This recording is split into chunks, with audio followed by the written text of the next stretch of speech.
Good evening. I'm Paul Jess, Executive Director of the Florida Justice Association. Today, April 19th, 2019, is the end of the 7th week of the 2019 legislative session. Only 2 more weeks to go.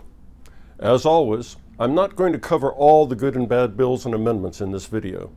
Please read the written legislative update report in your email for a complete list. This was another busy week for our FJA lobby team, your FJA leaders, and the other members who were in Tallahassee this week to help us lobby. On Wednesday, 2 important issues were heard in the Senate Rules Committee. The first was the Assignment of Benefits, or AOB bill. A strike-all amendment that contained the substance of the House Bill 7065, was filed by the Senate bill sponsor against the Senate bill. The House bill is marginally superior to the Senate bill in many respects, especially in that it does not change current law regarding auto glass. It still, however, has many flaws. There were many good amendments to the strike-all amendment which we supported. Unfortunately, none of the amendments to the strike-all amendment had the votes to pass. So the strike-all was adopted and the bill passed the committee.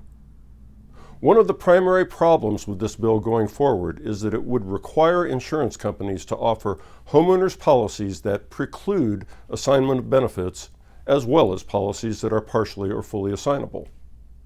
The bill also continues to contain other issues that will harm homeowners and their contractors who do repairs.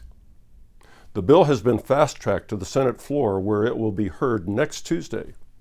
Unless this bill is amended, it will be passed and sent to the governor, who would undoubtedly sign it into law. The Senate Rules Committee also considered the Senate bill on the dangerous instrumentality doctrine for equipment like front-end loaders, Senate Bill 862.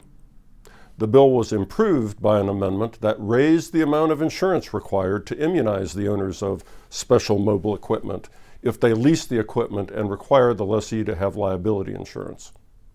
The amendment raised the insurance required from $100,300 to $250,500. Notwithstanding this improvement in the bill, we will continue to work to further improve it or to defeat it. It is now ready to be heard on the Senate and House floors, perhaps as early as next Wednesday. We continue to be hopeful that Senator Tom Lee's good auto insurance bill, Senate Bill 1052, which would move Florida to a mandatory bodily injury liability minimum insurance standard, will be heard in the Senate Appropriations Committee, the bill's last committee of reference. We were disappointed that it was not on the committee's agenda for this week. In good news, there was no further movement last week in either the House or Senate on the bills that would require certain evidence of medical damages at trial, an issue we call LIMP, for limitations in medical payments. The next stop for the bill, House Bill 17, is the House floor. The Senate companion to this bill has never been heard in any Senate committee. Again, many thanks to your FJA leaders and members who have been coming to Tallahassee to protect the rights of your clients. In these last 2 weeks of the session, it looks like they are shaping up to be a game of hurry up and wait. There will be hours of boredom interspersed with moments of panic as we watch for both good and bad bills to be placed on agendas with short notice, and also lobby good and bad amendments that simply pop up. In closing, I hope that you will be enjoying this Easter and Passover weekend with your family. Thank you for everything you do for your clients, for all Floridians, and thank you for being a member of the Florida Justice Association.